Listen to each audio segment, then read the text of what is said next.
ये पुलिस बल तैनात है बिल्कुल। आप हमारे पीछे देख सकते हैं कांग्रेस पार्टी के द्वारा जो है विरोध प्रदर्शन कर मुख्यमंत्री के नाम एक ज्ञापन दिया जा रहा है कालाडूंगी तहसील में जिलाधिकारी के माध्यम से।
इसने कहीं से भी प्राप्त नहीं किया और उसको किसी तरह का भी कोर्ट का इस तरह का कोई आदेश नहीं है। सिर्फ इतना है कि उसको प्रोटेक्शन को व्यक्तिगत सुरक्षा है। व्यक्तिगत सुरक्षा किसी को भी मिल सकती है, उसमें व्यक्तिगत संरक्षण करना, उसको बचाव करना तो राइट है। ये कोर्ट भी देती है, अधिकारी भी देते हैं, हर तरह से सुरक्षा का गारंटी होती है। लेकिन कंस्ट्रक्शन के लिए अलग अलग विभागों से परमिशन लेनी पड़ती है। PWD से लेकर हर विभाग से, नो ड्यू लेके इन्वायरमेंट से लेकर हर चीज़ के क्लियरेंस लेने के बाद ही कोई कंस्ट्रक्शन कर सकता है। ये बुनियादी है। तो हम समझते हैं कि इन पर किसी तरह का भी कोई अधिकार, कोई इस तरह का डॉक्यूमेंट इन्होंने प्राप्त नहीं किया है।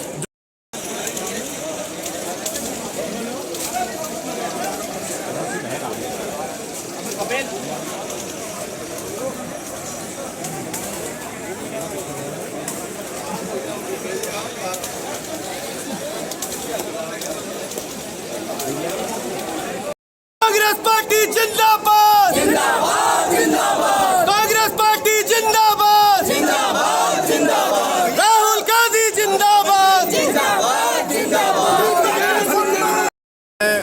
कालाडूंगी विधानसभा की बात करूं, जनपद नैनीताल की, कुमाऊं की बात करूं, उत्तराखंड की, ये जो गूंगी बहरी सरकार है, जो भ्रष्टाचार में तमाम कारणों से लिप्त है और एक ही मंतव्य है कि भ्रष्टाचार को कैसे बढ़ाया जाए, जनहित से दूरी अपनी लगातार बनाई जा रही है। और जनहित के जितने मुद्दे हैं कांग्रेस लगातार उठा रही है। यहाँ पे स्वास्थ्य सेवाएं हो, वन्य जीवों का जो वो है, जो परेशानी वन्य जीवों की वजह से आ रही हो, चाहे जो एथेनॉल प्लांट यहाँ पे बहुत बड़ी जो एक विपदा बन चुका है और विपरीत सारे मानकों के यहाँ पे लगातार उस पर कार्य हो रहा है और ये अधिकारी उसमें मिलीभगत अपनी कर रहे हैं। कांग्रेस की जब सरकार आएगी इस पर तो अवश्य जांच बैठाई जाएगी, लेकिन अभी सड़क से सदन तक ये सारे विषय हम लोग उठा रहे हैं। हमारा प्रणय, हमारा संकल्प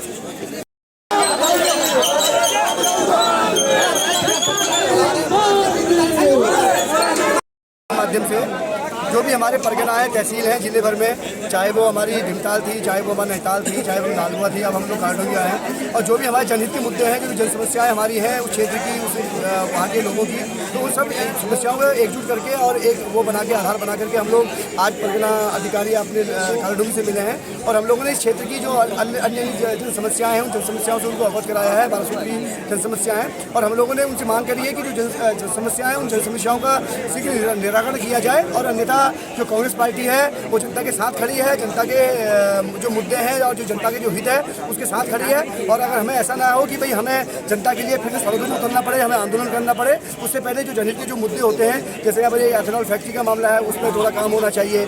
जैसे यहाँ पर एक परगना बनाने की बात यहाँ पर हो रही है, हॉस्पिटल बनाने की बात हो रही है, हॉस्पिटलों को सुविधा देने की बात यहाँ पर हो रही है। तो इस तरीके के तमाम मुद्दे उसमें हैं, जैसे जंगली जानवरों से किसानों की जो खेती बाड़ी है उसको बचाने की बात हो रही है। तो इन सभी मुद्दों को लेकर के हम लोग आज उपजिलाधिकारी से मिले हैं और हमें विश्वास है कि उपजिलाधिकारी काम करेंगे और निश्चित रूप से जो जनहित के जो मुद्दे हैं उनको सुलझाया जाएगा। और यही हम अपेक्षा लेकर के आज यहाँ से जा रहे हैं और अगर नहीं होता है तो फिर हम लोग तो सड़कों पर आंदोलन के लिए और संघर्ष के लिए तैयार नहीं है।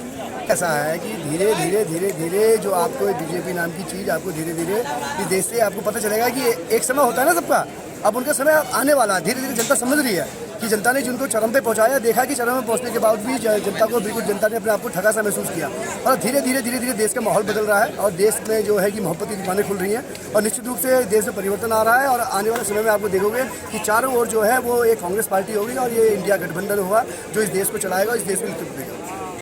कांग्रेस पार्टी पूरे विधानसभा में, पूरे जिले में ऐसे कार्यक्रम जो जनहित के मुद्दे हैं उनको उठाने का काम कर रही है। पिछले कई विधानसभाओं में हमारे जिलाध्यक्ष जी के माध्यम से ये कार्यक्रम चालू हैं, स्टार्ट किए और वही आज कालाडूंगी में भी उसी क्रम में इसको आगे आज किया गया है। कालाडूंगी में भी हमारे जो क्षेत्र में बहुत सारी ऐसी समस्याएं हैं और जहाँ तक मैं कहूँगा कि कांग्रेस पार्टी जब से इस क्षेत्र में कांग्रेस की सरकार नहीं है तब से यहाँ पर कोई भी विकास कार्य हो नहीं पाए हैं। जस के तस पड़े हुए कार्यक्रम और हमने जो भी यहाँ पर विकास कार्य किए थे हम चाहते थे कि आने वाली सरकार उसको आगे बढ़ाए, लेकिन उसमें कहीं भी वो एक कदम भी कहीं आगे नहीं बढ़े हैं। चाहे आप यहाँ के अस्पताल का मुद्दा उठा लीजिए, अभी हमारे संजीव आर्या जी कह रहे थे कि कोटाबाग सामुदायिक स्वास्थ्य केंद्र की हालत बहुत बदतर है, उससे भी ज़्यादा बदतर हालत कालाडूंगी की है। हमने माननीय तिवारी जी के कार्यकाल में जब यहाँ पर इसका उच्चीकरण किया था स्वास्थ्य केंद्र का, उसके बाद से उसमें कोई सुविधाएं इसमें यहाँ पर नहीं लाई गई हैं। बल्कि आप जानते हैं कि कालाडूंगी एक ऐसी जगह है, एक ऐसा केंद्र बिंदु है जहाँ चारों तरफ के लोग आते हैं। ये एक रेफर हॉस्पिटल होकर रह गया है, उसमें हम कहते हैं, हम ये चाहते हैं कि उसमें कुछ सुविधाएं बढ़नी चाहिए। जो मूलभूत जो जिसके लिए हमें हल्द्वानी और भागना पड़ता है वो चीज़ें हमें यहाँ मिलनी चाहिए थी, वो चीज़ें हैं। अब कोटाबाग की कई समस्याएं हैं, रोड़ी नाले की है, एथेनॉल फैक्ट्री वाला मामला है, स्टेडियम का मामला है, ऐसी बहुत सारी समस्याएं हमने आज जिलाधिकारी के माध्यम से सरकार को भेजी हैं। हमें उम्मीद है कि ज़रूर इन मुद्दों पर और कालाडूंगी जो काफ़ी टाइम से विधानसभा में बड़े निराशाजनक माहौल है उसमें कुछ तब्दीली आएगी, कुछ बदलाव आएगा, ऐसा हमें विश्वास है। पर्यटन स्थल बनाकर और पालकों में जंगल सफारी सुविधा करवाकर पर्यटन को बढ़ावा दिया जा सकता है। इसमें रोजगार के अवसर भी बढ़ेंगे तथा सरकार को राजस्व भी प्राप्त होगा। जल जीवन मिशन के अंतर्गत किए जा रहे कार्यों में बहुत ही अनियमितताएं बढ़ती जा रही हैं। वहाँ पर खाना पूर्ति कर जनता के पैसों की प्रतिबाद चल रही है। इसके बाद कालाडूंगी कोटाबाग क्षेत्र में लगातार आबादी का विस्तार हो रहा है। क्षेत्र में रजिस्ट्रार कार्यालय न होने के कारण जनता को दूर रजिस्ट्रार कार्यालय में कार्य करने के लिए जाना पड़ता है।